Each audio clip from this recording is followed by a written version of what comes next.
Welcome. Before Penny introduces our speaker for tonight, I'd like to make a few credit announcements. The program is made possible by gifts from the foundation, the Brownell Library Foundation. IBM has made a grant that is partially supporting this. The Friends of the Brownell Library have made a gift to partially support this, and Covert, Overton, and Wilson have made a gift. I'd also like to plug tomorrow night's train hop. That's what the tracks are about. If you notice the train tracks coming in, that's for tomorrow night's train hop.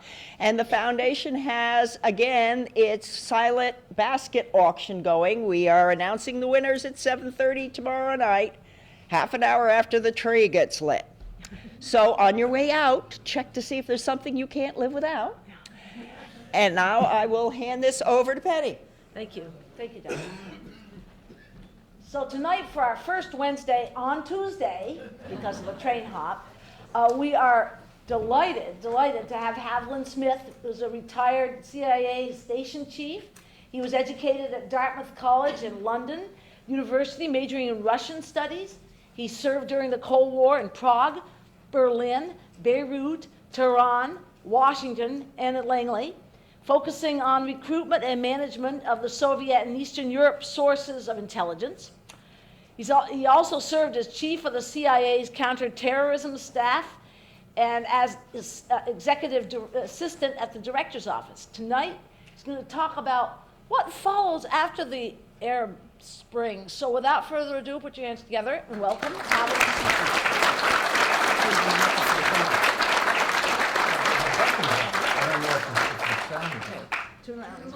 Is the sound on? Yes. It is, okay. It's always a big deal.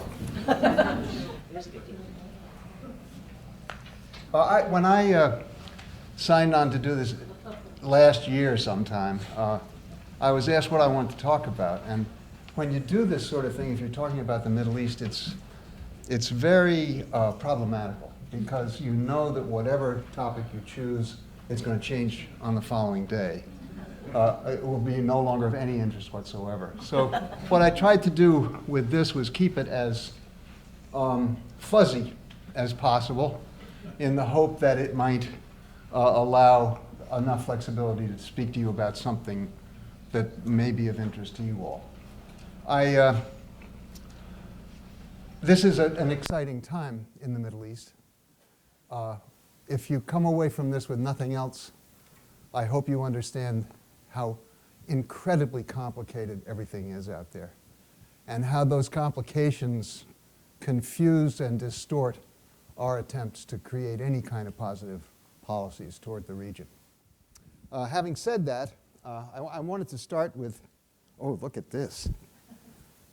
Scholar check. Am I a scholar or what?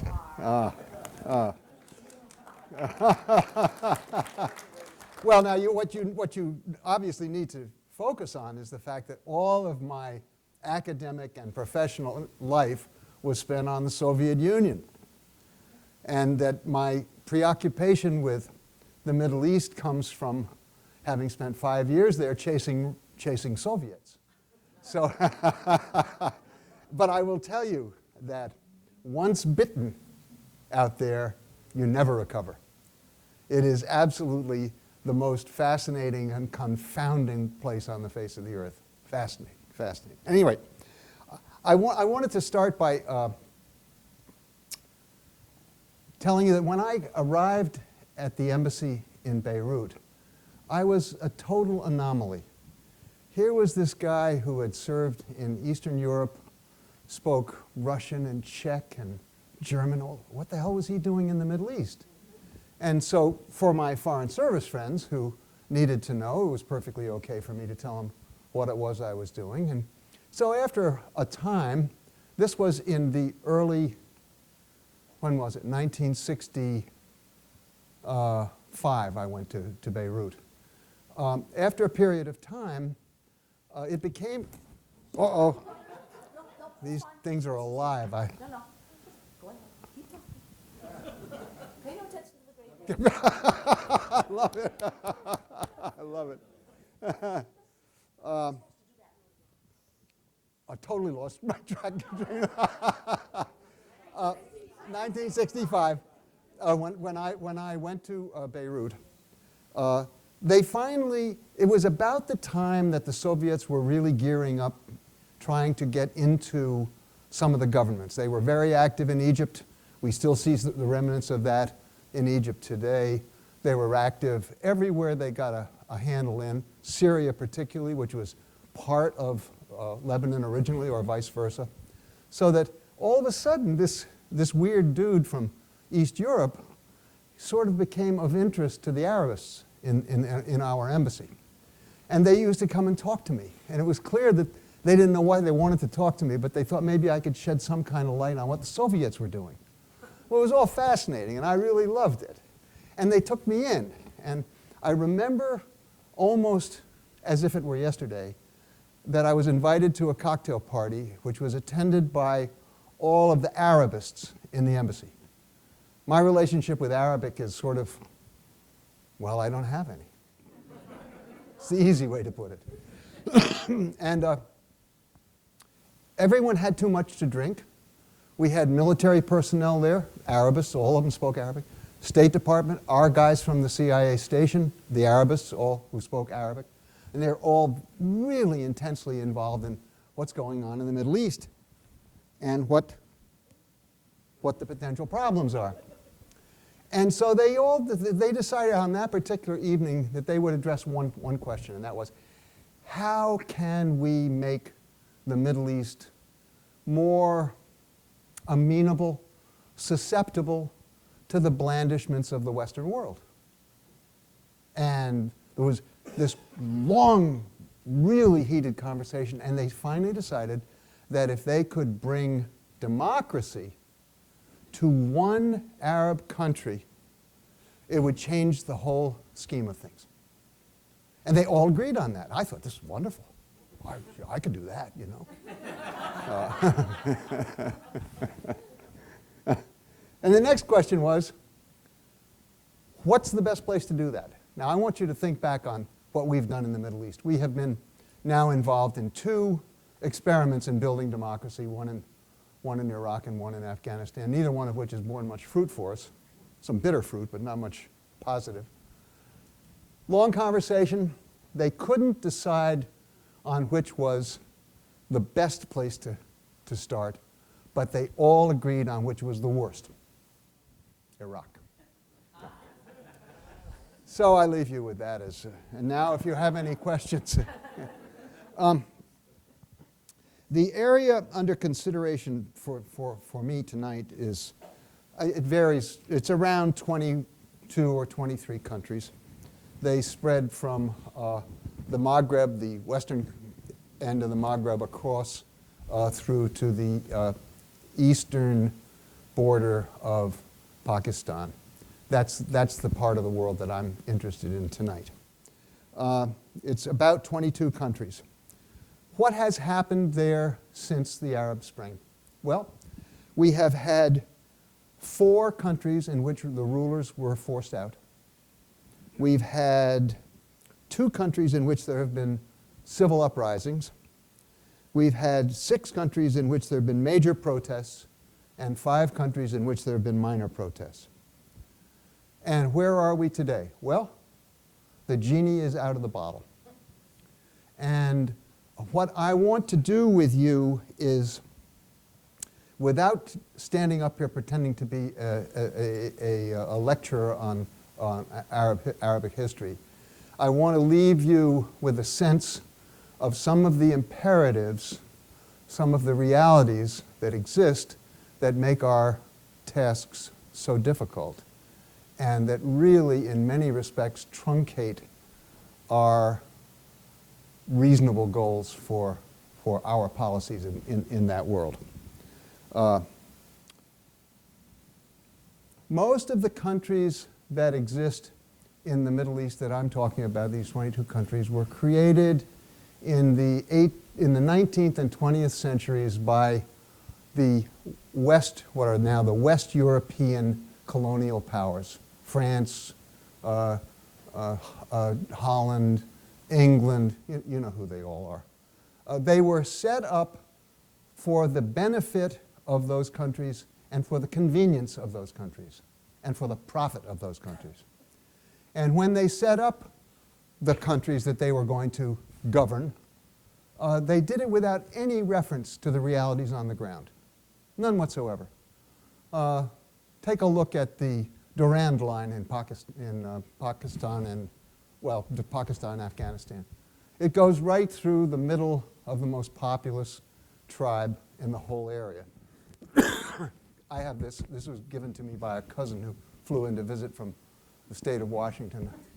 It was, I know, I have a bottle of water. What I really ought to have is a bottle of vodka, is what I really ought to.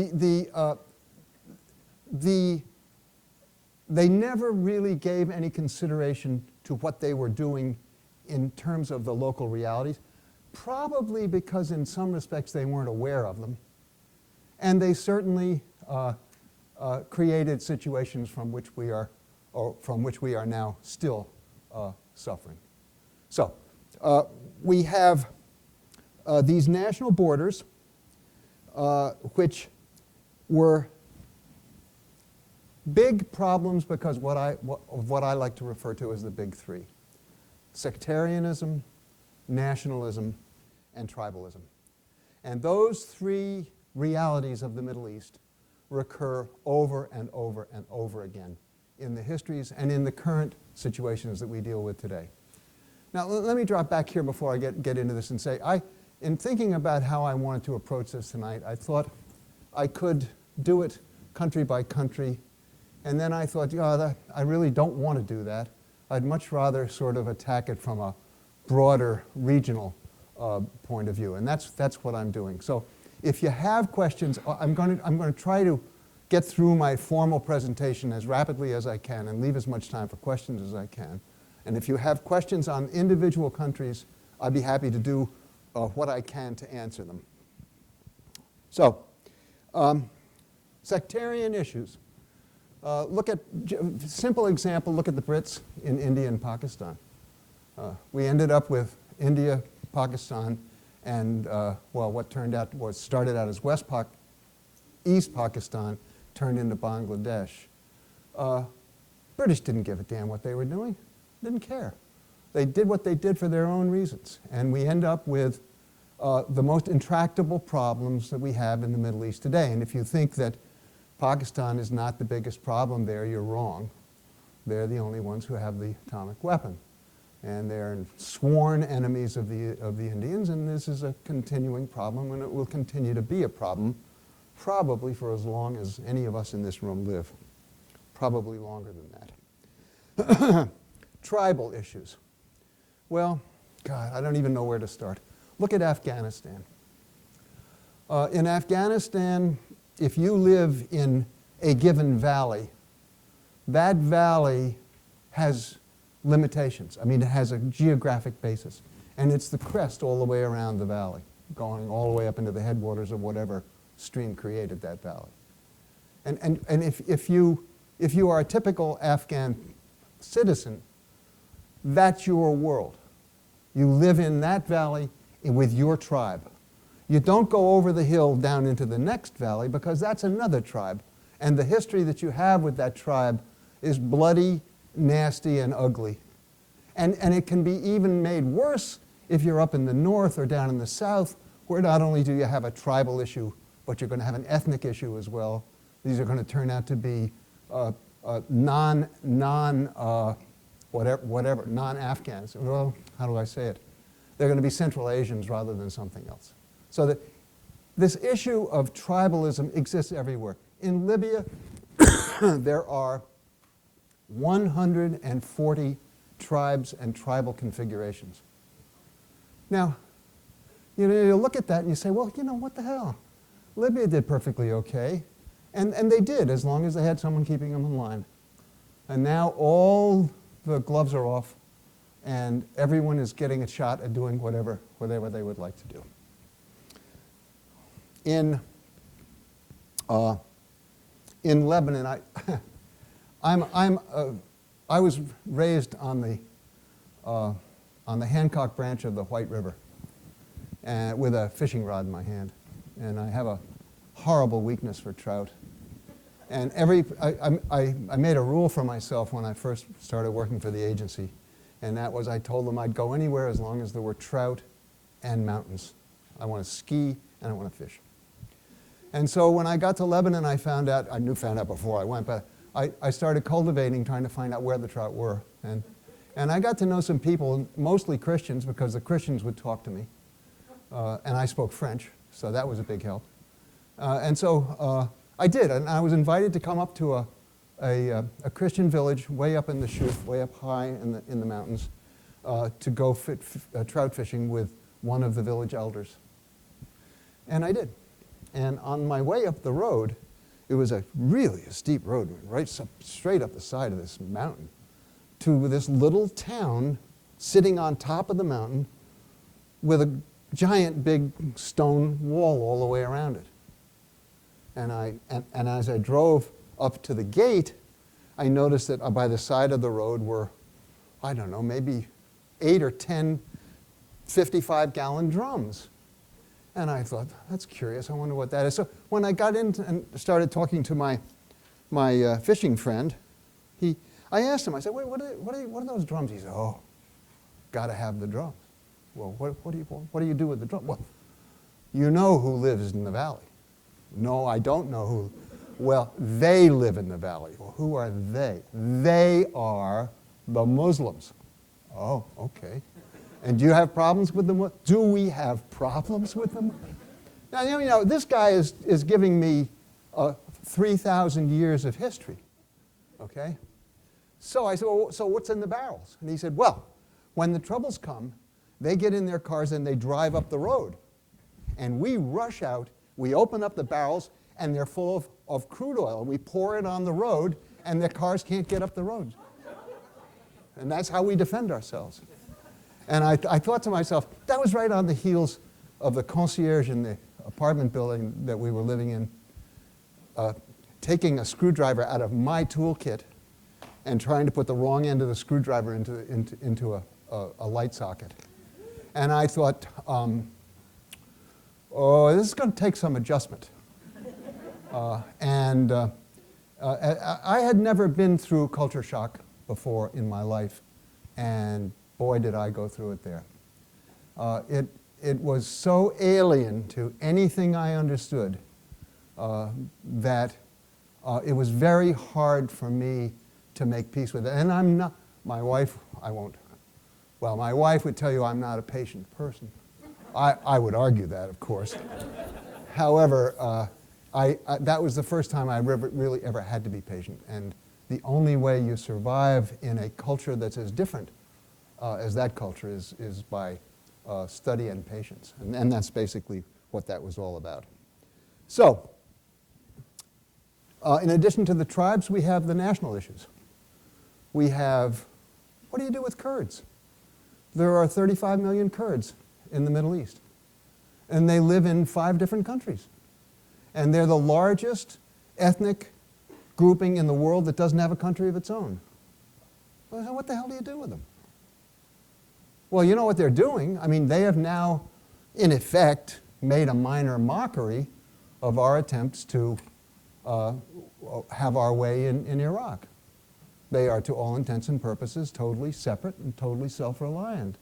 And they are in a position to tell the rest of Iraq that they're not going to do this or that they are prepared to do that. In other words, they write their own ticket for the first time. Now, think what that does.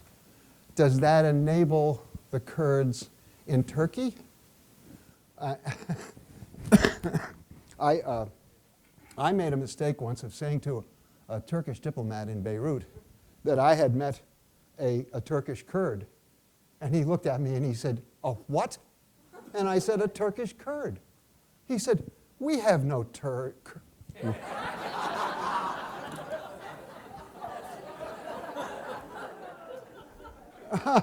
Oh dear. He said, "We have no Kurds in Turkey." And I said, "What are you talking about? Eastern Turkey is full of Kurds." He said, "There are mountain Turks." So, and why do you think that the Turks are so nervous about what's going on in Syria? And why are they nervous about Iraq?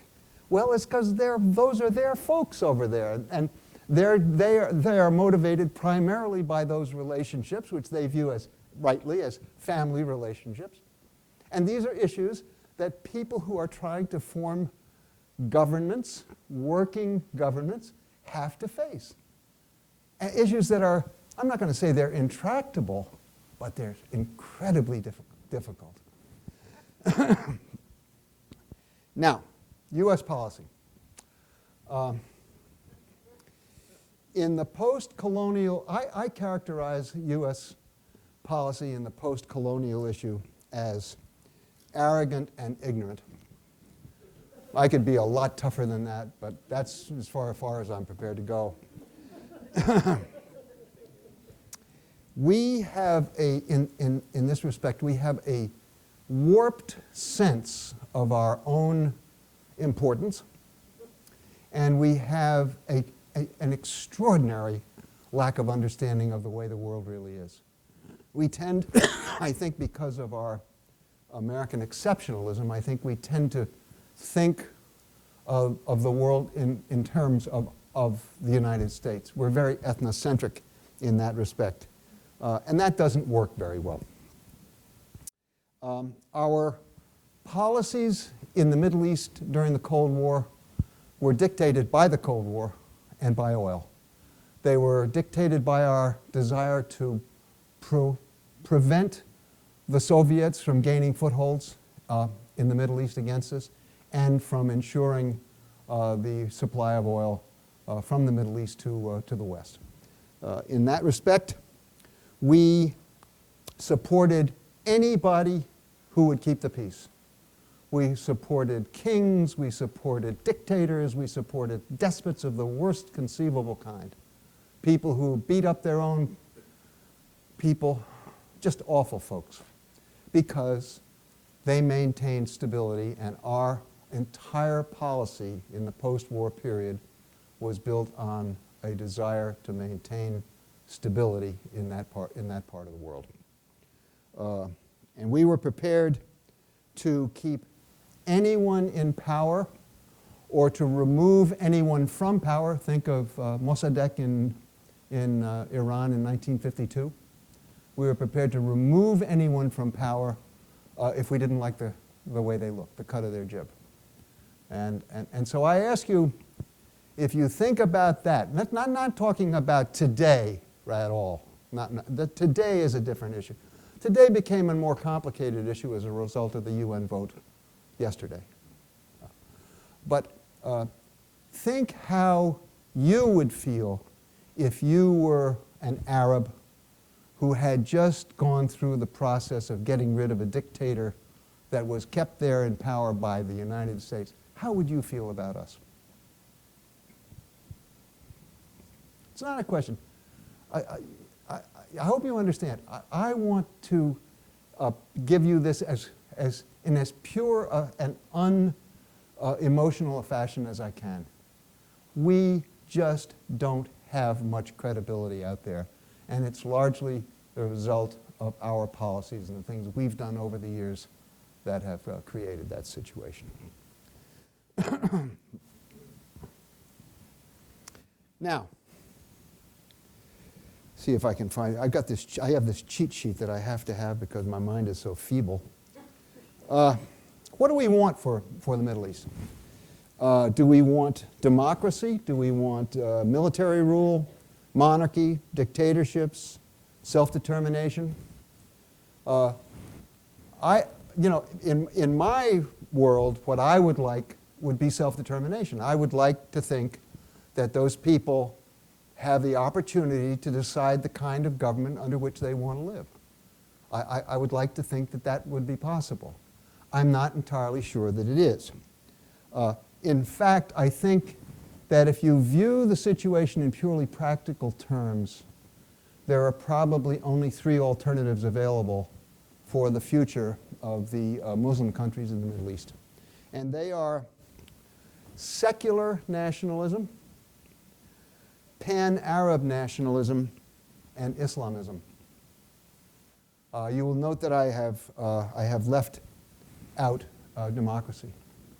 And the reason I've done that is that it seems to me pretty clear, having poked around the world and looked at it for a long time rather critically, that there are certain preconditions that have to exist before you can establish a democracy.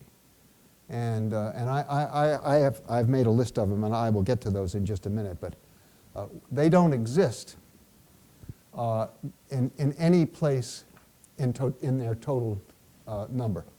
And they exist too rarely, even in bits and pieces. And while I'm on this, I'd say, well, you know, we see democratic elections. Don't be fooled by the term democratic election.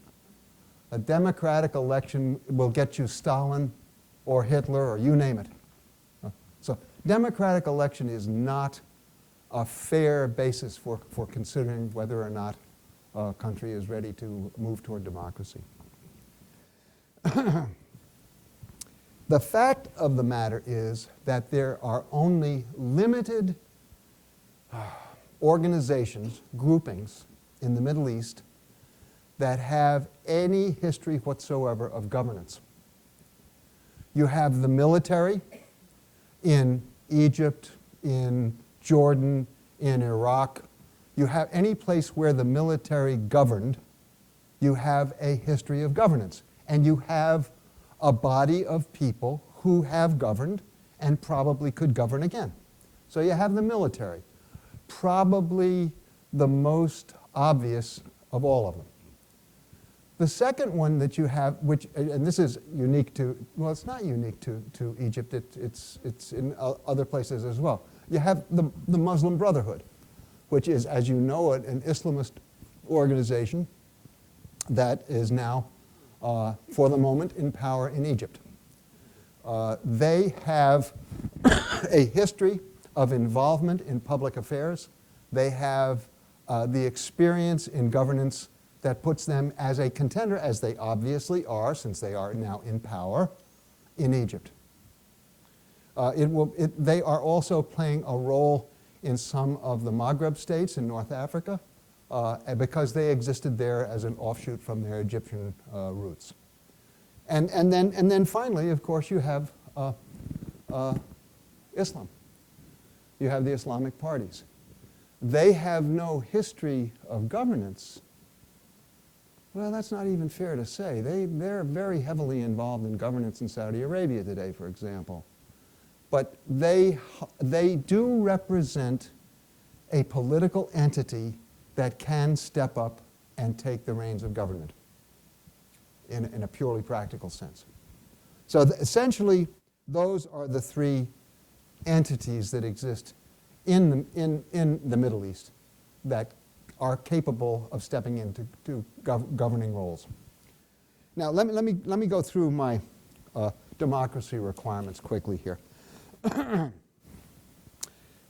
These are the requirements. The active, and as I read them off, think of them in terms of what you know about the Middle East. The active, unfettered participation of the people as citizens in politics and civil life. National and regional tolerance of pluralism.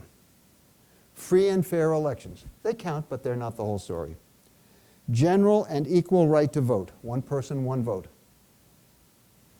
The rule of law and unbiased courts. A guarantee of basic human rights to every individual person vis-à-vis the state and its authorities, as well as any social groups, especially religious institutions and other persons. Separation of the powers, executive, legislative, and judicial. Freedom of opinion, speech, press, and religion, and good governance. This focuses on the public interest and the absence of corruption. I can't think of a place that comes even close to meeting those requirements. So for me, it's a very dangerous game to play to think that you're going to be able to serve up democracy to those people. I just don't think it's in the cards. Okay. Even though we probably don't have a great deal to offer in terms of modeling government, that's not really the end of the earth for us, at least in my opinion. There are things that we can do that will help us, and there are things that we can do that will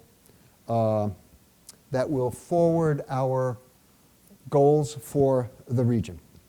And ultimately, that will bring more self-determination to the people who live there.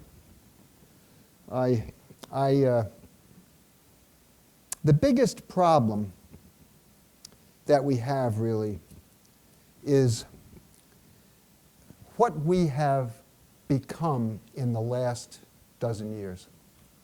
And I make no differentiation here between Bush and Obama. I don't see one as any better or worse than the other. They've put us on a track in the Middle East that's probably set us back in a major way. They put us on a track from which we have found it very difficult to withdraw because politically it's unacceptable for us to consider withdrawing in this country. It's domestically, politically difficult issue.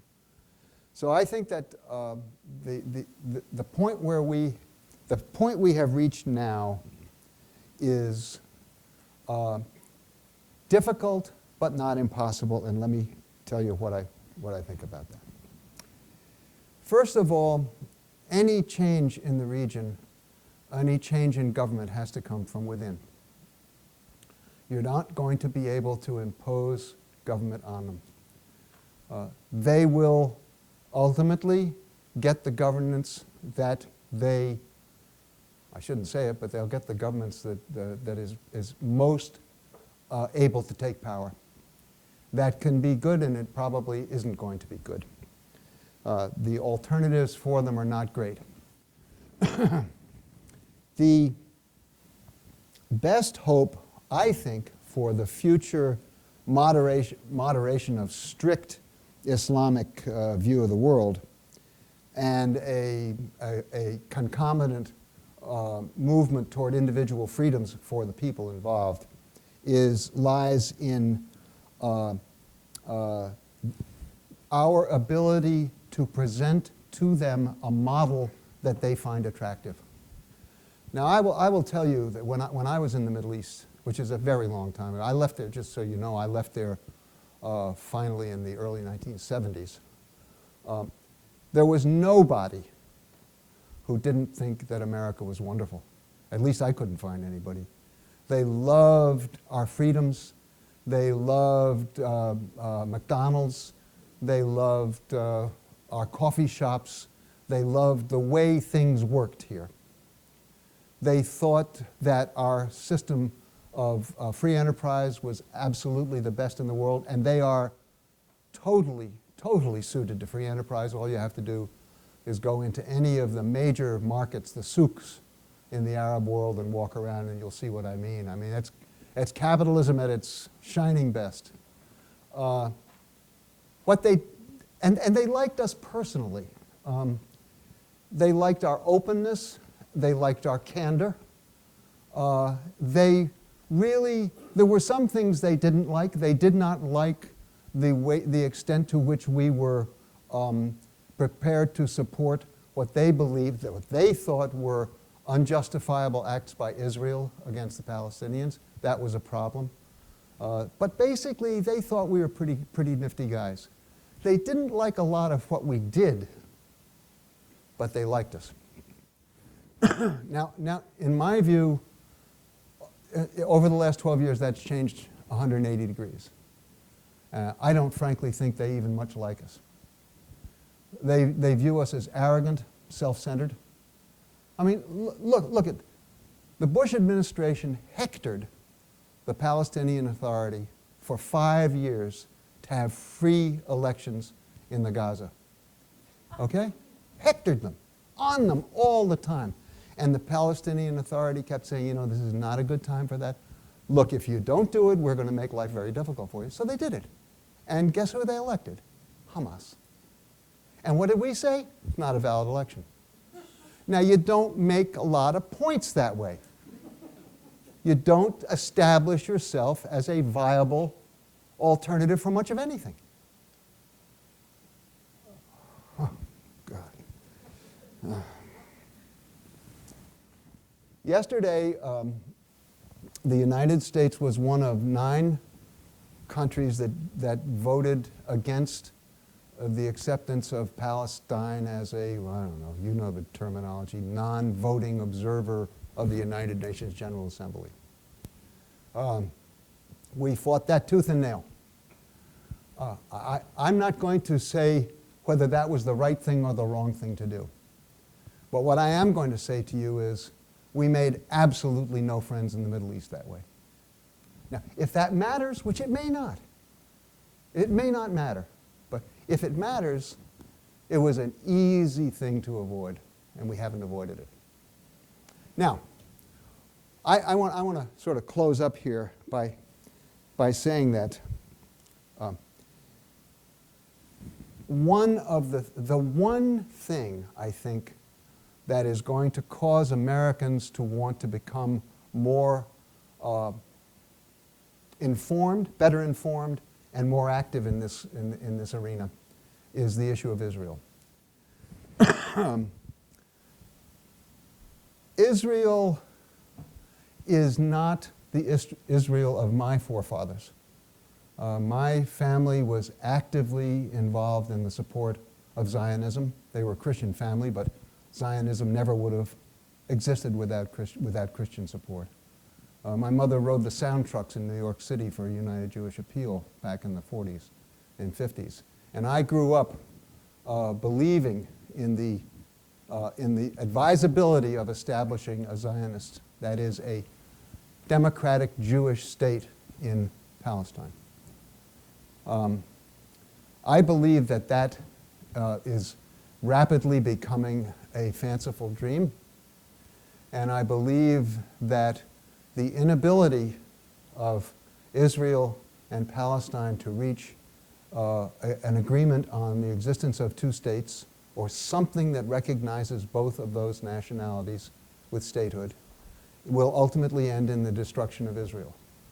And I say that because the demographics are such that in very short order, the Jews in Israel are going to become the minority, and at that point, they will be faced either with becoming a non-Jewish state, which all of a sudden rules out Zionism, or of being an apartheid state.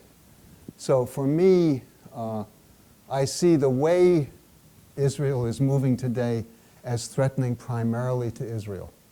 And it pains me deeply to see this going on. I do understand it to some extent. I think you can see the origins of these changes in Israel in the emigration from the Soviet Union and Russia. We brought into Israel hundreds of thousands of Soviet and Russian Jews who have never had any experience with democracy whatsoever.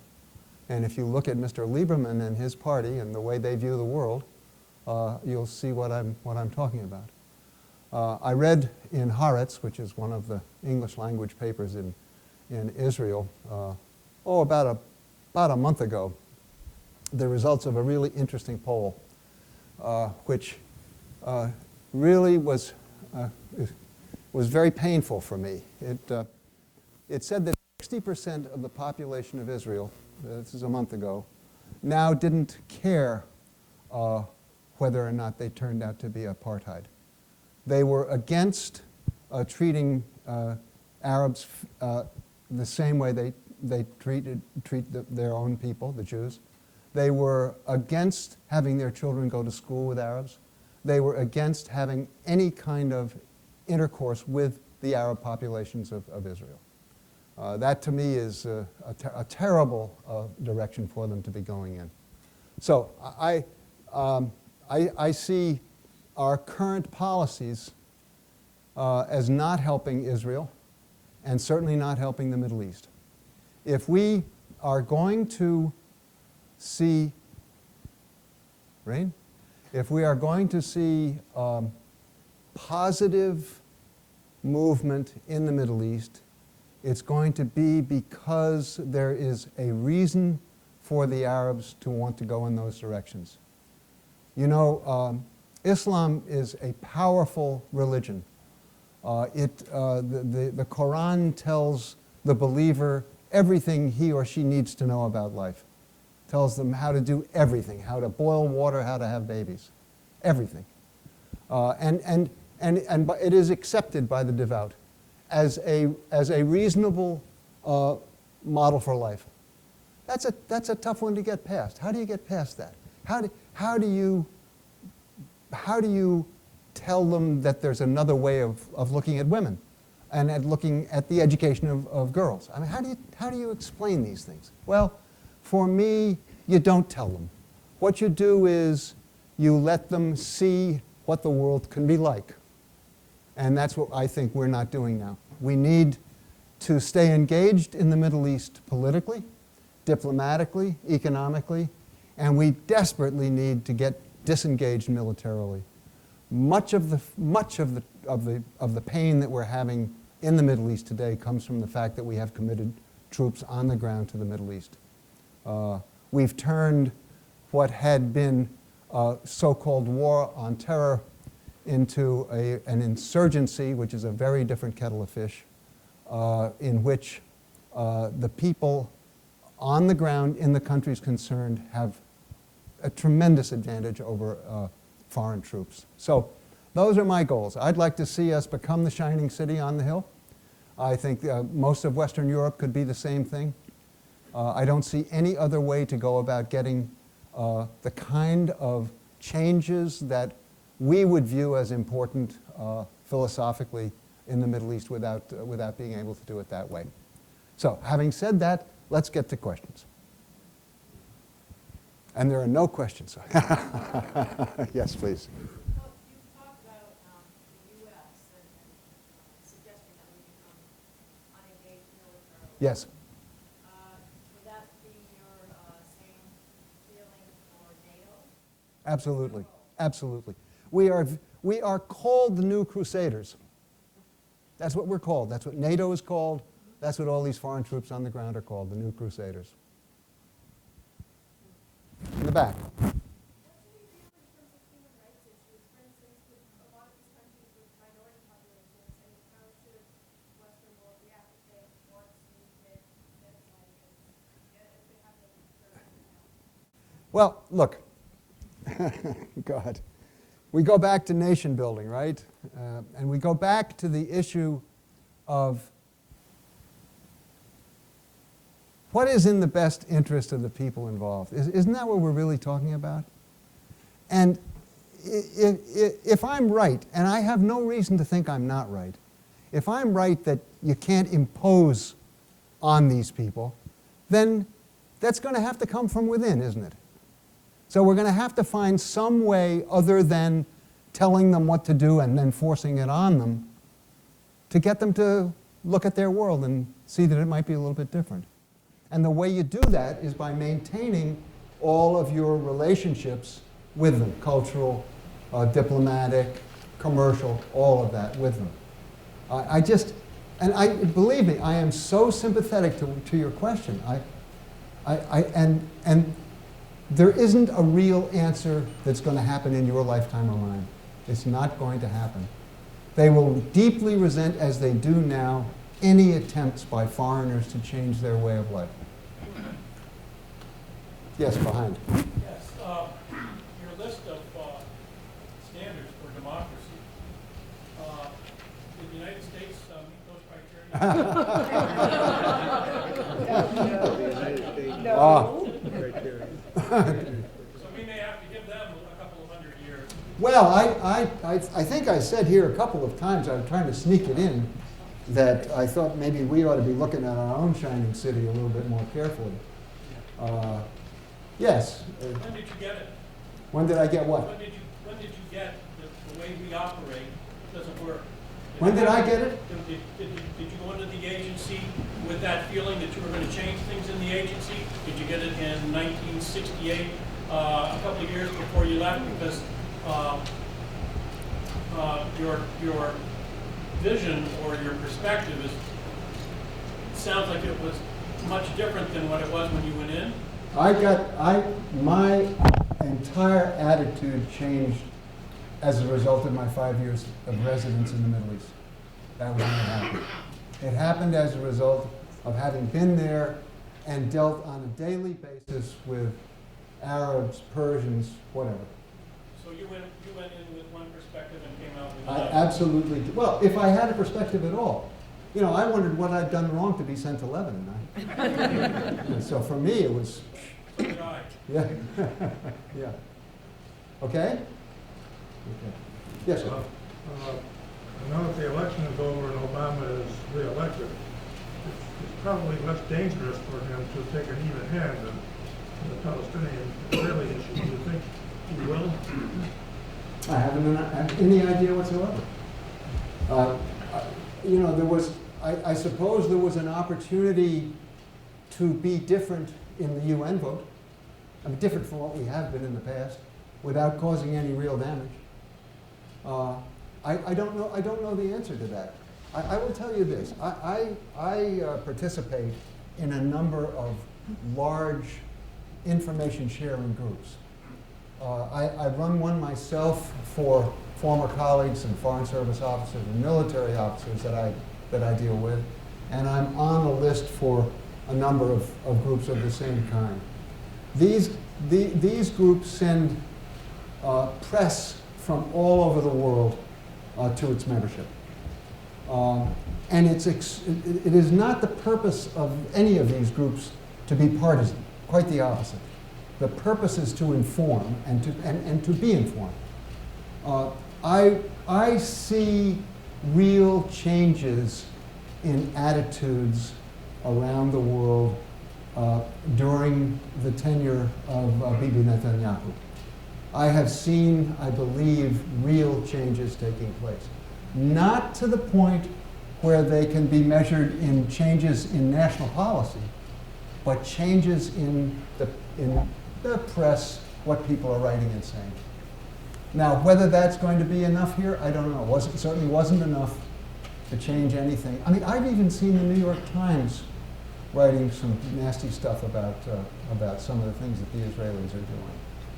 They're all terribly upset about these new settlements that are on the books right now. But whether that's going to translate into some new policy on Obama's part, I have no idea. It's a very tough policy to change in this country. Yes, sir. The Russians have stated they believe that supporting the insurgents in Syria will turn it into an Islamic state, which would not be good. Do you think they're correct? That's just Russian propaganda. No, I'm serious. That's Russian propaganda. Look, the Russians have a real stake in Syria. It's their last place on the face of the earth, on the face of that earth. It's a place that they have nurtured. They've paid out billions of dollars in equipment and training and advice over the time that Assad and his father have been in charge there. They don't want to let it go. So you believe it will not be an Islamic state? I have not the faintest idea what it's going to be, and I think that anyone who tells you they know what it's going to be is crazy. I mean, we don't even know who all the groups are, for God's sake. We don't know. One of the reasons that this administration, in my view, has been so reluctant to get involved militarily, even to the extent of supplying the rebels, is that they don't know who the hell these people are. And they don't know if they give weapons to this group over here that's going to come around and shoot at us from this side 10 months later. These are really good. We've been burned badly by this over our time in the Middle East. It's time they started thinking about these things. So who's going to win? I have no idea. I have said, my wife would back me up on this, I have said since the beginning of this thing that Assad would only leave Syria in one circumstance, and that's on a slab. Way back. As an anti-terrorism expert, As a? As an anti-terrorism expert. Oh my God, okay. It's what the program said. Okay. Don't believe everything you read. What is your take on the precedent set by the recent targeting of American citizens living in the Middle East, targeting for killing, with no judicial process? Well, first of all, let me say that if nothing else, I am a civil libertarian. I hope that answers your question. I will tell you further that, to me, the notion that the CIA runs these drones is just, I can't come to grips with it. It's like the CIA running the interrogation camps that we had all these Al-Qaeda people in. CIA knows nothing about interrogation. They never interrogated anybody before they set up those camps. You know why they set them up? Because the Pentagon told the White House to go to hell. They weren't going to do that. The FBI said, you can't do it, it doesn't work. CIA said, you want us to do it? We'll do it. Okay. Now, the other thing is, do you know that if you have $3 million, you can go out and buy a drone? You can buy one. Good luck. These things are all going to come back and bite us. Guaranteed. Guaranteed. The whole business of the Stuxnet, I don't know who did that. The destruction of the Iranian centrifuges. I really don't know who did that. The press says that it was a joint operation between the United States and the Israelis. That's going to come back and bite us. We are so vulnerable to cyber attack in this country. Everything we do has cyber attached to it one way or another without any protections whatsoever. So yes, it's going to come back and bite us. Yes? Yes, I have 3 comments. First, you said that there are certain prerequisites or requirements for democracy. Yes. That democracy can be implemented. But don't you think that these are stuff that comes after implementing democracy? Because democracy is basically giving the people the choice to choose whatever they like, whether it's Islamist or... But what if you're completely happy with the system you have? Yes, I mean, if the people are happy, this is democracy. Well, is it now, really? It's But not. They choose. You should look up the meaning of the word democracy in any reputable dictionary. People choice. You can't put that term in front of, Islamist. It doesn't modify. But the Muslim Brotherhood in Egypt, for example, they are Islamist and they get the powers through democracy. Oh, they got the power through an election. Yes? That has nothing to do with democracy. That's the least important facet of a democratic system. They have nothing else. Well, what did Morsi just do? He just appointed to himself all the powers that have made all of the other people who've been fighting against the regime nervous. He have arrogated that power to himself by presidential fiat. He has ruled the court system out of this so-called democracy in Egypt. Come on. But the Constitution Court in Egypt, those were appointed by Mubarak. So there is But you don't get rid of people by throwing them out. You get rid of people by, look, have you been following the development of the Constitution in Egypt? Yes, I'm Egyptian. I'm sure you are. I might have guessed. I have little hope for the directions in which Egypt is going if you're talking about democracy. On the other hand, if you're talking about self-determination, I'm very sympathetic. If the Egyptian people want the Muslim Brotherhood to run their country, ahlan wa sahlan. Please be my guest. But I do not see that as in any way connected to democracy in the truest sense of the word. Sorry. Read the meaning. So there's a difference between democracy and governance. I'm sorry? There's a difference between democracy and governance. Between governance or governments? In terms of running a country, Yes? it doesn't necessarily have to be democracy. No, I mean, there's fascism, there's communism. And yet our country defines governments there by somehow having some kind of an election. That seems to be our sign point. No, we just have a term called a democratic election. And all a democratic election means is that you get a bunch of people who are candidates, and then you have the people go to the polls. And you have the polls monitored by Jimmy Carter. And he comes back and he says, that was a democratic free election. What you get may have no relationship to democracy as you and I wish our country was. Yes. You mentioned your education those 5 years in Beirut when you developed this worldview about the Middle East. Worldview. Survival view. Survival view of the Middle East.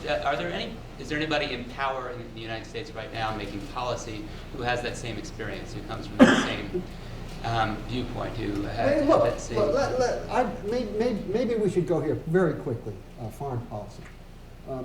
One of the most disillusioning things that an idealist like I was when I came to work for the agency can go through is the realization that foreign policy is, particularly when it's important, is built more on the domestic political needs of the administration in power than it is on the objective facts that exist in the area under discussion.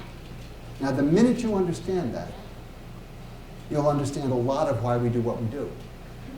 But it does not make for tidy or, what's the word I want? It makes for a foreign policy that is not necessarily in our national interest. Okay? Sir? Given the views that you've expressed for us today, which are very helpful, how do you see the role of the CIA as part of our expression of foreign policy? How I would like to see it? How do we, do we need to change it? Well, look, we had a big debate in 1945, 46 about the need for a secret intelligence service. And it was a national debate. I remember it. I was a teenager. I was. I was once.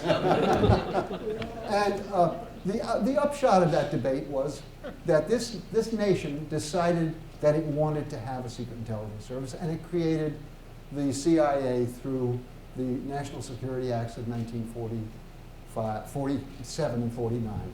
Okay? I think that probably should always be open to review. And I think right now that we need to take a look at what the CIA does. And I look at this from the point of view of an intelligence professional, of a collector. I was a collector of human intelligence. I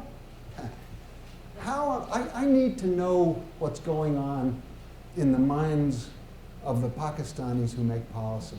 I desperately need to know what the hell are they going to do with the Pashtuns? What are they going to do with Let me clarify a little bit.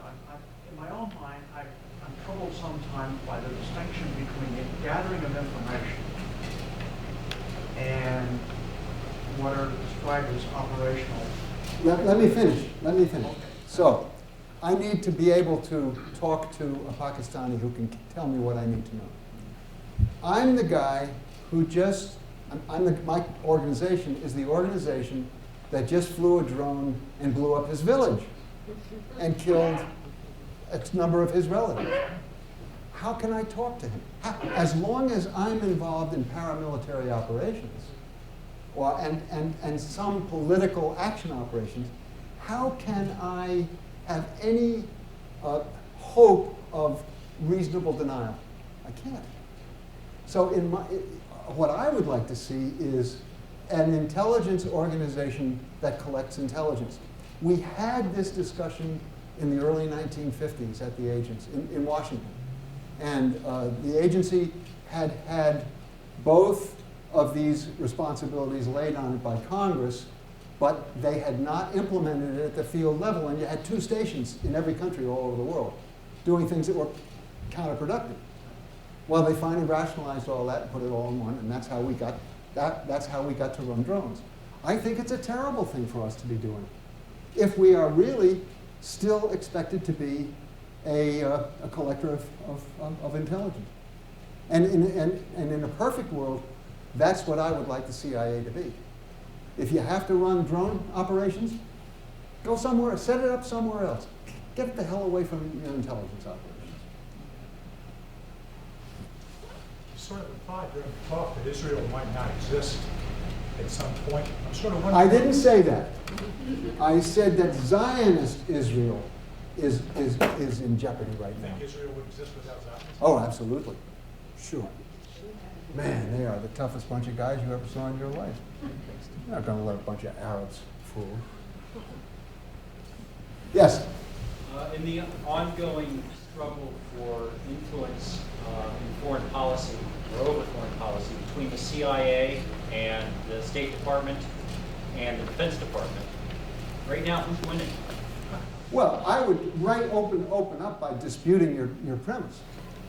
The CIA has never been a player in the formulation of policy.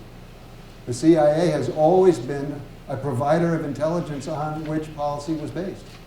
Policy is built in the National Security Council and in the White House and State Department. CIA has no charter in the policy field whatsoever. Now, having said that, the same is true of the military, but the military has gotten around that. The military has exercised has acquired its policy through the Congress. There isn't a congressman who doesn't have big, fat military contracts in his district. And therefore, there's not a congressman who's going to vote against a weapons system, even though the Pentagon itself doesn't want the damn thing. So, this is all crazy. This is insanity. But I'm not falling for this CIA stuff. I was there too long. I worked in the director's office. This is not a policy organization, never has been. Now, what it has been asked to do,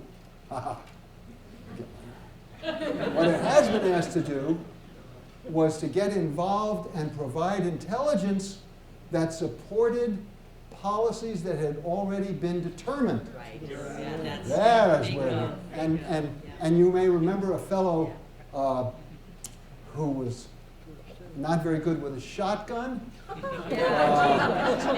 who made 6 trips to CIA analysts in the run-up to the Iraq War and told them that if they didn't change the thrust of the intelligence that they were putting out, they were not going to have any play at all in the ultimate outcome. Well, then you've just proven my assertion that the CIA is involved with making policy. No, they're not. They refuse. You've had agents of the CIA take actions in countries that led to our formulating different policies or going in the policy direction that administrations wanted. You had bombings in South Vietnam that were orchestrated by the CIA, which focused attention on the Buddhist uprising and the Buddhist struggles there. What's your point? I agree with this gentleman over here. What, about what? That the CIA does take actions. Oh, there's a question. Hold on here. Wait a minute. We're talking about 2 separate things. We're talking about implementing policy, and we're talking about formulating policy. My position is the CIA has not been involved in the formulation of policy. It has always been involved in the implementation of policy. During the Eisenhower administration, when the Dulles brothers were in charge of state and CIA, the papers tell me that the CIA ran 16 coups around the world.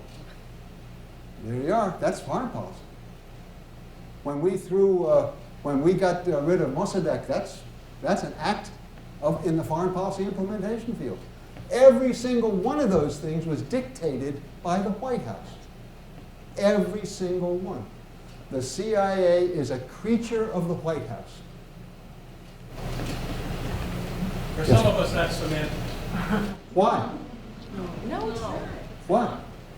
because there's a moral ambiguity there.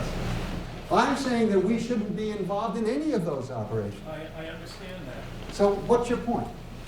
My point is, when he asked about how you felt about the drones, I didn't. and you answered the question, do you feel like you felt like tactically it's incorrect? Do you feel like it's morally incorrect? Yes? Okay, thank you. Well, we have one more question. Sir? Getting back to the Middle East, Yes. on the self-determination issue, what role does Khomeini and the religious leaders have in that? How can there be self-determination from one country to another, or, you know, talking about Muslim faith in general? Well, you know, you're looking at a part of the world where the tradition has been iron-fisted governance. And that's why there's no experience of democracy out there, because it was never allowed to happen. So how do you? I don't know the answer to your question. I don't either. How do you put Iran on a? Listen, I know Iran. I live there. They're really neat people. They're smart. Yes. They're educated. They're friendly. They love Americans. They think we're wonderful. I think they're crazy. Nevertheless, how the hell do you get them on a track towards what we would think would be a better life? I don't know the answer. I don't know the answer. You're obviously not going to overthrow the mullahs. No. Not as long as the Revolutionary Guard is there. If you get a better life, you might want to. That's not possible. Again, I say, if there is an answer to all of this, it does not involve our getting directly involved in these countries and telling them how to run their business. What it involves, in my view, is setting ourselves up as an example of something that they might want to emulate. And if we can't do that, then we're screwed. Thank you so much.